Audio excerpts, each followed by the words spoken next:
Hey guys, it's TechGrant here. In today's video, I'm going to teach you how to move games on Steam from one drive to another drive, so that way you can actually free up space on a drive that might be running out. And I'm going to show you guys how to do that here today. Let's get into it. So you can see my C drive is almost full, and what I want to do is move some of my games from my C drive to my new O drive, which is 10 terabytes. So what we're going to do is we got to go into our Steam, of course, and open that on up. The first thing you're going to do is go to the top left of your Steam. You'll see the Steam icon. You're going to click on that and go into settings. Once you're in settings, you'll see a few different options, but what we want to go down to is storage, and click on storage. You're going to see you have your local drive, some of the games you have installed right now, like I have Risk and Rain and stuff.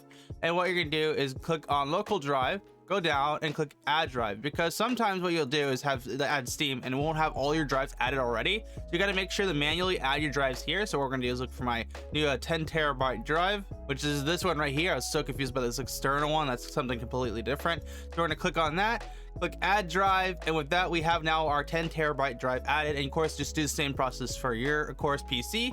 And once you've done that, you want to find whatever game you have installed right here. So for example, here I have Risk and Rain. I want to move this around. What we're going to do is click on the check right here. We're going to click move, and then of course it's going to move onto one of the drives that we have selected, and we're of course going to click our 10 terabyte drive, and then with that it should just start moving with absolutely no problems. Well, with that though, we have successfully moved games from one drive to another drive on Steam. And now if we were to actually check it, we now move 2 gigabytes of storage onto my 10 terabyte drive. If you guys did find this video helpful, make sure to smash the like button and get subscribed so you don't miss out on future tech content. We're almost at 5,000 subscribers, so you want to help me complete that goal, get there, that'd be very much appreciated. And I'll see you guys for another tech video. TechGrant out.